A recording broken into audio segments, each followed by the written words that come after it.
Bienvenue dans ce débat fer croisé qui reçoit, Stéphane Nestor Ousougan, le rédacteur en chef de Dynamisme Info, et Joël Tchobé, journaliste à la rédaction de Soleil FM. Bonjour, bonjour Ousougan. Bonjour, Loris. Bonjour, Joël. Bonjour, Loris, et bonjour à tous ceux qui nous suivent actuellement. Oui, c'est plus la première fois pour Joël, c'est la seconde fois. Sinon, la deuxième fois. La deuxième fois. Il y aura une troisième fois. Oui, il y en aura plaise à l'éternel. Alors, on va s'intéresser à cette décision que vous avez lue dans vos différentes rédactions, décision du préfet du littoral Modeste Toboula, qui veut désormais que les demandes d'autorisation de marche soit suite justement à la déclaration officielle des structures en association. C'est bien cela, si je comprends bien cette décision. Oui, chaque structure qui passe, solliciter l'autorisation de la préfecture du littoral maintenant devrait être constituée, déclarée officiellement. C'est bien sûr le menu de notre échange. C'est ce autour de quoi vous aurez à croiser, je le disais tantôt, le verbe arguments et exemples. Joël Tchobé. Oui, je pense que... Vous avez lu la décision? Oui, j'ai lu la décision seulement hier, dans la soirée d'hier. J'ai pris connaissance de cet arrêté préfectoral qui porte la griffe du préfet du littoral Modeste Toboula. Oui. Maintenant, quand vous prenez donc les thèmes consignés dans cet arrêté préfectoral, ça suscite en moi quelques inquiétudes. Vous savez que au nom des mots d'expression du peuple, pour soit approuver une gestion au niveau de l'État, ou soit désapprouver une certaine politique érigée en modèle de gestion au niveau de l'État, les manifestations publiques ont été gravées dans la Constitution du 11 décembre 1990. Donc, les marches, les sit-ins, les mouvements de protestation sont donc constitutionnellement gravés. Et donc, en cela, pour moi, on ne saurait donc ériger des barricades, des barrières. On ne saurait donc... je le dis simplement que ces marches-là, ces manifestations-là, ne seraient donc fait objet de restrictions. Je pense que lorsque le préfet dit par exemple que avant qu'on ne puisse autoriser la tenue d'une marche, par exemple dans la ville de Cotonou, et d'ailleurs il a fait ampliation de cet arrêté-là aux autres préfets des autres départements, ça voudra dire que on veut circonscrire, pour ne pas dire qu'on restreint ces manifestations-là. On dit qu'il faut forcément joindre à votre lettre de déclaration de la manifestation le récépissé d'enregistrement de l'organisation qui souhaite donc marcher. Directement, la décision du préfet me renvoie donc à voir dans le visuel du préfet le Front pour le sursaut patriotique. Parce que vous n'êtes pas sans savoir Pourquoi faites-vous allusion? C'est quand même... un grand risque que vous prenez là. C'est pourquoi faites-vous allusion directement? Il n'y a pas que le Front de sursaut patriotique qui puisse solliciter une autorisation de marche dans le littoral. Non. Toute autre organisation. Non, vous savez que dernièrement, le préfet s'est illustré dans pas mal d'impertinence en matière de communication institutionnelle. Nous l'avons donc remarqué. Et nous avons également dit qu'il est temps que ce préfet puisse faire l'effort de reprendre ses attributions du point de vue administratif. Et je note que, pour au moins une fois, il a fait l'effort de se départir d'une fixation en globalisant cet arrêté, en parlant donc à la fois des organisations syndicales, des partis politiques, des organisations non gouvernementales, des OSC et tout ce que vous savez. Mais nous savons également qu'en ligne de mine de cet arrêté, il y a le Front pour le sursaut patriotique. Non, je disais il y a un instant, Loris... C'est ce que je vous dis. Loris, je disais il y a un instant que... cristallisez-vous? Voilà, je disais il y a un instant que... Vous cristallisez-vous sur le Front pour le sursaut patriotique? Il n'y a pas que le Front? Il y a des éléments probants dont nous disposons qui viennent prouver à suffisance que cet arrêté-là a été donc pris en direction du Front parce que ces derniers temps, l'avalanche de manifestations Il n'y a pas que le front que qui nous avons marche. eues. Il n'y a pas que le front. À Cotonou notamment, Oui. c'est le Front pour le sursaut patriotique qui bat donc tous les records en matière de manifestations publiques. Et ça ne voudra pas dire que toute autre organisation ne pourra plus solliciter ou ne pourra plus marcher. Pour ce que je sais, Loris, pour ce que je sais, le Front pour le sursaut patriotique n'a pas été enregistré officiellement en tant qu'organisation. Et vous savez que, non, je suis proche de cette organisation. Nous sommes des journalistes, nous allons donc couvrir ces manifestations-là. Et vous savez que l'essence d'un front... Les autorités du front vous auraient confié qu'ils ne sont pas... que le front n'est pas constitué en association. Écoutez-moi. N'est pas déclaré. L'essence d'un front, quand nous parlons d'un front, un front, c'est une organisation qui se constitue de façon spontanée autour d'un objet précis. Maintenant, il et lorsque l'objet de lutte, l'objet autour duquel les différentes organisations se sont mises d'accord pour lutter, lorsque l'objet est donc abattu, il n'y a plus de raison pour que ce front puisse continuer par exister. Et donc, en cela, il y a aujourd'hui les FCBE qui sont dans ce front, il y a le PLP qui est dans ce front, il y a les OSC qui se retrouvent dedans, il y a également les centrales, les confédérations syndicales qui s'y retrouvent. Donc, en cela, chaque organisation a son récépissé. Mais le front étant par définition ce que je viens de vous dire, je ne pense pas que ce front soit enregistré. Et conséquence, on voudrait obliger le front aujourd'hui à pouvoir peut-être aller faire une déclaration officielle au ministère. Ce qui ne serait quand même pas criminel, ce qui ne serait quand même pas... Et je dis que moi, je vois que les manifestations publiques dans la ville de Cotonou sont en train de faire objet de restrictions. Et si tant est que le front tient à ses idéaux, pourquoi ne pas aller se constituer en organisation officielle reconnue par les instances de l'État? Non, ça serait difficile parce que je vous le disais il y a un instant que c'est toute une espèce hétéroclite qui constitue donc ce front. Et vous ne me direz pas que le PCB, par exemple, à long terme, finira par partager les mêmes visions politiques que les FCBE, par exemple. Donc, c'est un ensemble de mouvements qui a été donc mis en place et il serait difficile pour toutes ces organisations aujourd'hui de dire, parce que nous voulons donc lutter, on constitue une force d'opposition au pouvoir en place, donc on va se déclarer comme une formation politique ou bien quelle organisation. On y revient. Donc ça pose un problème à mon sens. On y revient. Stéphane Oussougan, revenons à la décision préfectorale.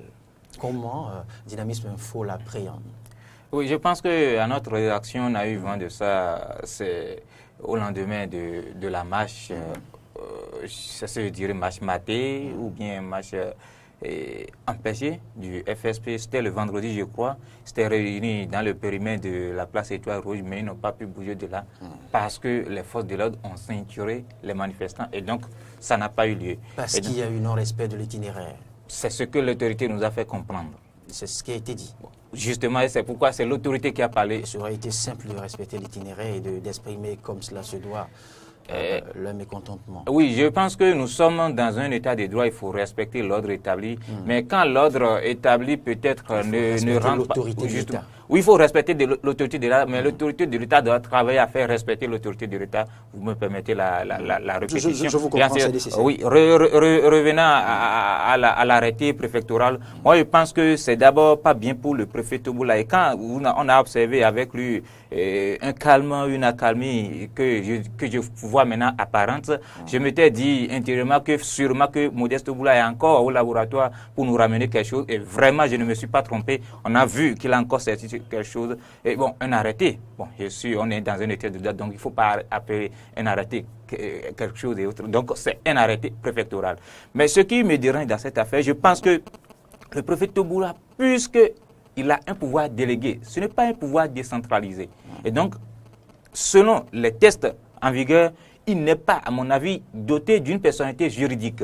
Il représente l'État central au niveau départemental. Et donc, en tant que tel, des décisions du genre, il devait quand même peut-être les soumettre à son ministre de tutelle ou bien au gouvernement pour que cette décision soit prise par le ministre, peut-être, ou le gouvernement, afin que ce soit d'envergure nationale. Là, il se mettrait plus en phase ou bien il se mettrait pas trop à la lumière et se faire critiquer. Et donc, c'est vrai qu'il a informé ses 11 autres collègues, mais je me dis, est-ce que c'est pour leur demander ou bien c'est à titre informatif, ou bien c'est pour leur demander peut-être appliquer l'arrêté que j'ai pris pour mon département. Vous ne le direz pas, parce qu'il n'est pas le préfet des autres préfets. Justement, je me demande, je me pose la question. Maintenant, en quoi il a les informer? Et c'est pour peut-être les inspirer à agir dans le sens, et c'est ça, c'est une dérive grave parce que nous sommes dans un état de droit. Vous appelez une dérive. Qu'appelez-vous dérive? La décision en elle-même? Oui, ce que vise, l'objectif que vise la décision.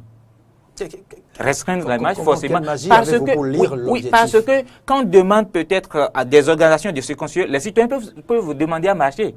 Ça dit que les citoyens doivent déposer tous leurs certificats de nationalité pour dire qu'ils sont citoyens béninois. Je me pose la question. Parce que quand on parle de marche, ce n'est pas une partie de plaisir. Personne ne se lève pour aller protester parce que je veux vraiment protester. C'est compte tenu de quelque chose que l'on veut décrier. Et donc, quand on parle tout à l'heure du front, le front s'est constitué pour défendre quelque chose, pour avoir un objectif.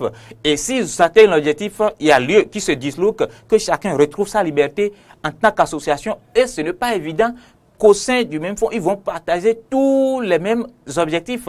Quand nous prenons par exemple les communistes, on sait que l'idéologie, c'est autre forcément que l'idéologie de FCB, c'est autre que l'idéologie politique, bien sûr, et la doctrine politique de PLP et d'autres formations politiques. Et donc, ceux-là ne peuvent pas partager à long terme les mêmes objectifs. Et donc, un front, c'est circonstanciel pour aller contre quelque chose qui réclame peut-être, qui voit comme, parce que je parle de l'option libérale prise par le gouvernement actuel, les menaces sur la démocratie et autres. Et donc, si peut-être demain, il trouve que le gouvernement a peut-être satisfait à l'aide d'audience, à quoi bon encore se mettre dans les rues? Et donc, je pense que quand on demande à des associations de se constituer légalement, c'est bien pour le respect de l'ordre et autres, mais il faut aussi voir que, est-ce que tout le monde qui est appelé, qui veut peut-être solliciter une autorisation de marche, est appelé à se constituer? Je me demande. Pas des manifestants sans forcément se mettre en association peuvent demander à marcher.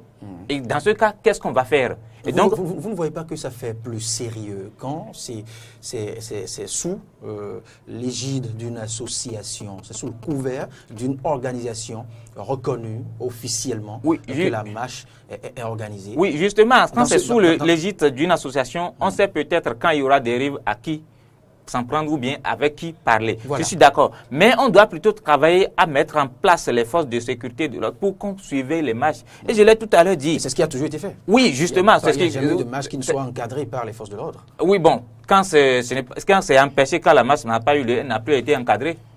Non. Parce qu'il faut que la marche ait lieu. Il faut marche sollicitée, vous le savez. Oui. A toujours eu droit à des forces de l'ordre. Justement, au côté sécuritaire pour quand même s'inturer et empêcher des dérives et tout. Je suis parfaitement d'accord. Mais le cas des citoyens qui peuvent peut-être se soulever, bon, pas se soulever, et décider de peut-être protester en association. Donc, ils vont négocier peut-être la paternité d'une association. Pourquoi pas?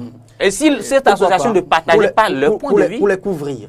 Non, je pense que cet arrêté... Je pense que ça fait plus responsable. Oui, ça fait plus responsable, mais je pense que cet arrêté, c'est vrai, le préfet nous dira que c'est de nature à restaurer l'autorité de l'État ou bien à mettre de l'ordre dans la cité. Mais je pense que ça, plus au-delà de ça... La foule n'est pas responsable. Mais là, il y a justement une organisation. Au-delà de ça, je pense que ça peut être une nature ou bien des objectifs non-dits, à peut-être empêcher, parce qu'on sait que tous ceux qui voudront manifester ne pourront pas se constituer en association.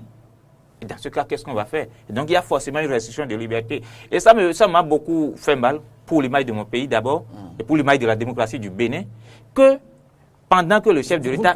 Vous ne pensez pas pendant que le chef de l'État est en France, qu'on dise qu'une marche a été empêchée dans son pays. La marche n'a pas été empêchée. L'itinéraire n'a pas été respecté. Et finalement, la marche n'a pas eu lieu. Parce que les manifestants n'ont pas voulu obtempérer. Oui, respecter l'autorité de l'État. Oui, parce que l'autorité ne leur a jamais dit vous n'allez pas marcher. Non, l'autorité n'a pas interdit la marche. Bon, non, mais ce qui l'itinéraire que se refuse de respecter. Oui, si on prend les dispositions sécuritaires, qu'est-ce qu'on craint? Parce qu'ils n'ont même pas de goudin. j'ai vu des gens, ils n'avaient que peut-être des sifflets, des vuvuzelas, comme on le dit, et autres, pour peut-être dire leur mécontentement face à la situation. Mais je pense que ces citoyens ont le droit de marcher, autant vous avez le droit d'aller au boulot. Autant les autres citoyens ont le droit de vaquer à leurs différentes occupations. Donc c'est pour qu'il n'y ait pas de perturbation. Qu'on ne note pas de perturbation. Oui, je pense qu'au lieu peut-être de l'autorité à la parcelle de liberté de l'autre, je pense qu'au lieu de penser à prendre ces dispositions, il faut peut-être penser plus à dire quoi faire pour que les gens n'aient plus des occasions ou bien des occasions de marcher. Pas à les empêcher, mais à travailler, à satisfaire la doléance du peuple. Moi, je pense que ça irait mieux dans le sens démocratique. Et en cela, je pense que le préfet Togboula ne rend pas service au gouvernement, ne rend pas service à son chef. Parce que quand on dira, sous le président Talon, les libertés démocratiques ont été restreintes. C'est ce qu'on dira. Je ne le dis pas. Je dis, s'il arrivait qu'on le dise, on ne le dira pas sous le préfet Modeste Togboula. Non. C'est sous le gouvernement, c'est sous le régime, c'est ça qu'on dira. Et donc je pense que... J'aurais le piaf d'impatience de se prononcer. Oui, bon. Le débat reste ouvert. Pour ma part, il y a le débat juridique qui devra donc se poser. Parce qu'un arrêté préfectoral ne pourrait, quand vous prenez donc la pyramide des normes, en matière donc de droit, un arrêté préfectoral ne pourrait pas donc être placé au-dessus donc de la Constitution du Bénin. Et non plus au-delà donc d'un décret. Et je dis que où est passée donc la cellule d'analyse des avant-projets au niveau des ministères, au niveau des préfectures? À quoi sert finalement cette cellule dont nous avons donc parlé? Si cette cellule était vraiment fonctionnelle, cette cellule aurait donc pu déjà deviner que, pour ma part, et je laisse la question à l'appréciation des spécialistes donc du droit, que en arriver donc à restreindre les libertés publiques de cette façon-là violent déjà donc l'esprit même du constituant, de la Constitution donc du Bénin, qui aujourd'hui a 28 ans de marche. Maintenant, vous parlez tout à l'heure, je vous vois dans un rôle aussi éloquent, vous êtes parfaitement dans votre rôle. La foule n'a pas de répondant. Ça, il faut commencer par le reconnaître. Mais aussi, les textes de loi qui régulent l'organisation des manifestations publiques en République du Bénin font obligation quand même aux marcheurs que tout au moins 3 des organisateurs déclinent leur identité. C'est-à-dire que si nous sommes des journalistes, par exemple, et qu'on ne veut pas marcher sous la bannière de l'UPMB, du CNPA et tout ce que vous savez, et que c'est pour une cause sporadique ou bien spontanée que nous voulons marcher, bon, Stéphane peut s'associer à Joël, on va voir Loris, on est 3, nous répondons donc de tous les marcheurs. Donc en cela, l'autorité déjà a dans le viseur les personnes à appréhender en cas de dérapage. Donc, si nous ne prenons pas garde, si on n'y prend pas garde et que nous faisons donc de la complaisance avec ces gens d'arrêter au niveau donc des préfectures, à un moment donné, vous verrez qu'on va quitter donc cette étape-là. On dira, si les organisateurs estiment les manifestants à 1000, on exigera donc des 1000 marcheurs, que chacun vienne avec sa carte d'identité, que chacun vienne avec peut-être son acte de naissance pour certifier qu'effectivement, oui, je suis béninois et je ne prends pas à une telle marche. Quand on va en arriver là, je pense que dans un état de droit, nous ne sommes plus en liberté, nous ne sommes plus donc en démocratie. Et c'est pourquoi moi je voudrais dire que il est temps que chaque autorité puisse rapidement revoir un peu le rôle qui lui est dévolu. Et j'en appelle comme ça, que les spécialistes donc de droit, que chacun puisse en même temps, que cet arrêté-là soit rapidement rangé dans les poubelles de l'histoire. Parce que pour moi, ça ne rime à rien du tout. Qu'on demande à des organisations de venir avec des récépissés pour marcher dans la ville de Cotonou. Oui, il y a une volonté d'établir l'ordre. Non. Et il y a une volonté de maintenir l'ordre. Et il y a un instant, il y a une volonté de suivre. Il y a un instant, vous étiez en train de dire que la marche n'a pas été empêchée le vendredi passé, que les marcheurs n'ont pas voulu respecter l'itinéraire défini par le préfet. Vous savez qu'en ce genre de circonstances, quand on est dans un mode déclaratif des marches, quand vous déclarez donc la marche au niveau de la mairie, si les services de renseignement présaillent peut-être de troubles à l'ordre public et qu'on ne voudrait pas forcément que l'itinéraire voulu par les marcheurs soit respecté, qu'est-ce qu'on fait? un homme responsable, une autorité responsable, vous appelez dans un délai raisonnable les organisateurs. Vous vous asseyez autour d'une table et vous discutez pour réorienter l'itinéraire. Ce n'est pas sur un terrain de marche qu'on notifie, ou bien ce n'est pas à 24 heures, ou bien à quelques heures du démarrage d'une marche qu'on notifie aux marcheurs que vous ne pouvez plus passer sur tel itinéraire ou bien tel autre itinéraire. Donc je pense que à la fois l'autorité préfectorale, pour affirmer son pouvoir, son plein pouvoir, avait effectivement les attributions pour dire, oui, j'ai les informations que si la marche s'ébranle de tel point à tel autre point, ça ne permet pas, ça empiète sur la liberté d'expression, la liberté de circulation des autres citoyens. Je voudrais quand même que vous puissiez réorienter donc la marche. Mais dans le même temps, par considération aux organisateurs de la marche, il était également utile et important de convoquer ces organisateurs-là pour discuter ensemble et de commun accord, on trouverait donc la solution. Au lieu de chaque fois utiliser la violence, parce que c'est une violence administrative qu'on utilise donc au niveau de la préfecture de Cotonou. Oui, mais vous savez que par le passé, cela c'était déjà, le problème s'était déjà posé, où le préfet a dû revoir l'itinéraire, a dû reviser l'itinéraire, enfin sollicité par le Front socio-patriotique. Est-ce que ça ne peut déjà pas motiver la responsabilité, la conscience du citoyen au niveau du front, déjà pour adopter l'itinéraire proposé par l'autorité préfectorale? Je pense que un changement d'itinéraire, parce que ceux qui organisent la marche, ils savent quel objectif ils veulent atteindre. Et ils savent peut-être que arrivé à un point INS plus A, il y a des groupes de marcheurs, de manifestants qui vont rallier donc la danse. Et donc, en fonction de chaque objectif poursuivi, les organisateurs ont la liberté de définir leur itinéraire. Maintenant, que par le passé, le préfet a eu donc de commun accord à redéfinir l'itinéraire avec les manifestants, cela va de soi. Mais vous avez également en mémoire que dans ce même pays, il y a eu des tentatives d'empêcher donc des marcheurs, le même front, à briser les barricades et ils ont marché librement.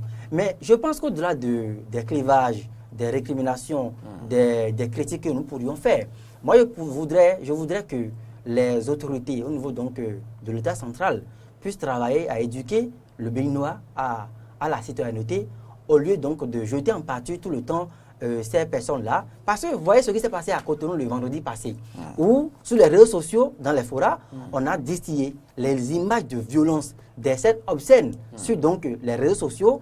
On a projeté l'image négative du Bénin à l'international pendant que le chef de l'État béninois était dans l'Hexagone. Donc, au lieu de chaque fois jeter en pâture, critiquer donc les Béninois, il est temps d'éduquer le Béninois à la citoyenneté et pour que parce que c'est l'image du pays et non l'image de l'autorité. C'est ce qu'il nous faut réaliser. Et donc, si l'image du pays est en jeu, qu'évoque là, Joël. Si l'image du pays est en jeu, il est temps effectivement que la violence administrative qu'on exerce au niveau de la préfecture, au niveau des autres institutions étatiques, on puisse les ranger pour pacifier quand même la gestion des affaires publiques au Bénin. Ça va de soi, de l'intérêt supérieur de la nation, et ça va de soi également pour nos citoyens. On a la liberté de manifester, de parler. Je me réjouis que je suis venu ici ce matin, je parle, je m'exprime librement, mais quand je dois marcher demain, qu'on me permette également de m'exprimer en marchant, parce que quand Soleil FM est brouillé, quand notre radio a été brouillée, si nous décidons dans notre radio demain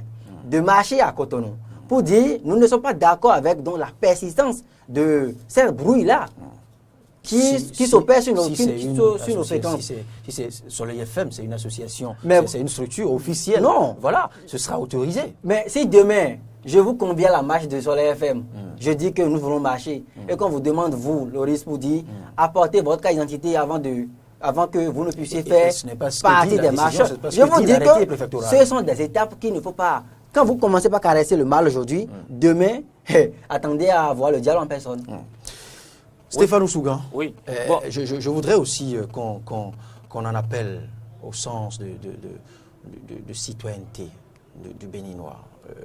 Joël l'évoquait tantôt, parce que, vous savez, au nom des libertés, au nom de quelle liberté, je ne sais, eh bien, on se permet aussi, nous citoyens, d'aller à certaines extrémités qu'il faille corriger, qu'il faille éviter à l'avenir. Oui. Parce que Joël l'a dit tout à l'heure, au nom de ces mêmes libertés, eh bien, on affronte les forces de l'ordre, on brise les barricades, on passe outre les décisions de l'autorité, non seulement préfectorale, mais de l'autorité de l'État, au nom toujours de ces mêmes libertés. Est-ce que là, c'est pour la liberté que nous nous comportons ainsi? Non, je pense qu'on ne peut estimer ou bien au nom d'une liberté violer la liberté des autres.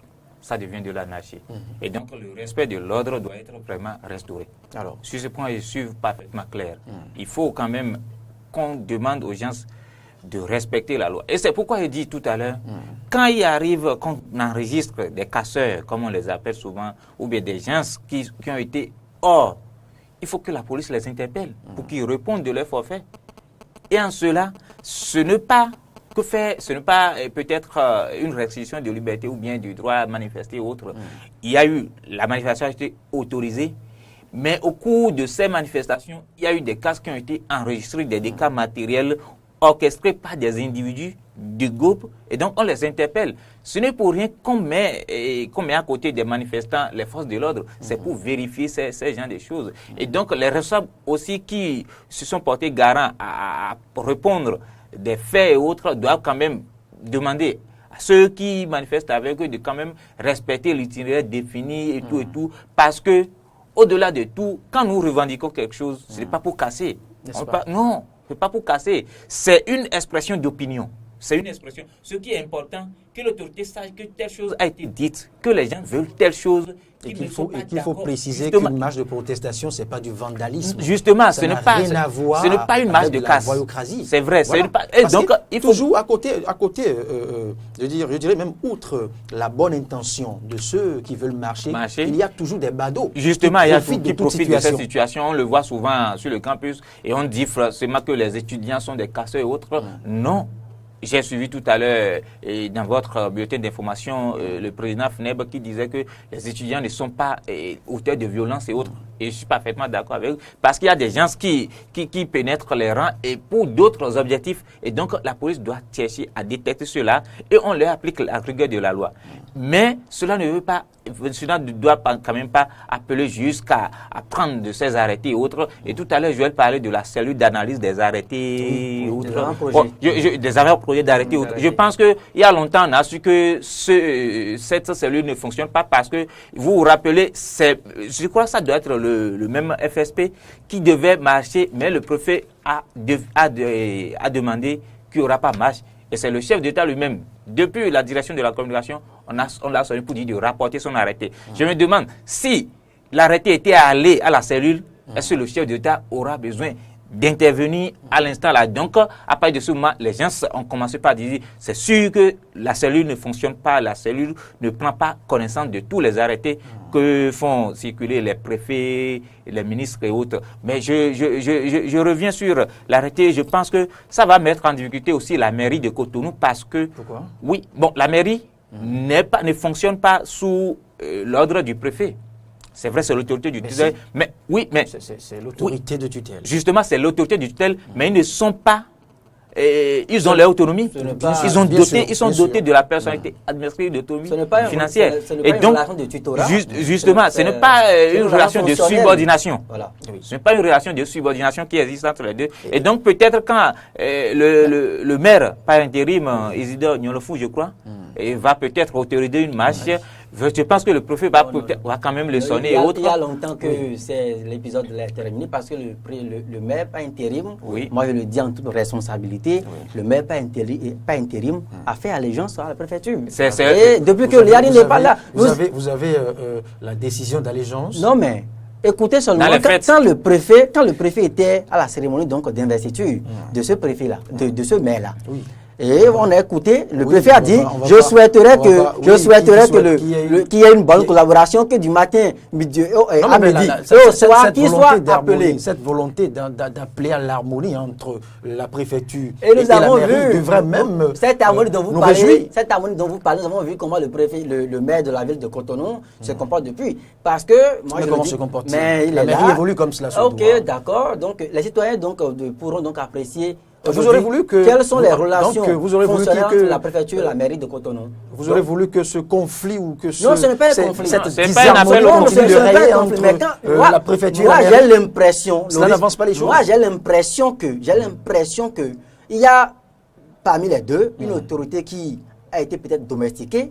il y a une... C'est votre lecture. Il y a une forte influence d'une autorité sur une autre, au point où on ne peut pas, moi je le fais, c'est ma lecture politique et j'en assume la responsabilité. On ne peut pas, dans un pays où nous savons que les maires ont leur autonomie de fonctionnement, au nom d'une certaine allégeance politique qu'on doit faire à une autorité de tutelle, et je le dis, ce n'est pas une relation de tutorat, mais une relation de subordination. Et donc la mairie, en toute responsabilité, devrait fonctionner sans pour autant être obligé de faire les salam alek dans les couloirs de la préfecture. Moi, je pense. Maintenant, pour revenir rapidement sur un point de la question, je pense que dans toute manifestation, il y a des brebis galeuses, il faut le reconnaître.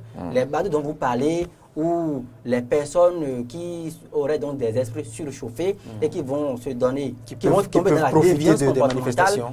Je pense que ça doit également interpeller les dirigeants. Mais c'est difficile à distinguer, justement. Non, comment distinguer que ce ne sont pas les manifestants? Comment distinguer que ce ne sont pas du lot des manifestants? Même dans le lot des manifestants, il y a des personnes en ce genre d'occasion qui ont un esprit surchauffé. Voilà. Maintenant, quand ces personnes-là tombent dans une déviance comportementale et se mettent donc au travers des différentes lois qui régulent donc la nation, je pense que ça doit également interpeller donc le dirigeant, l'élite politique.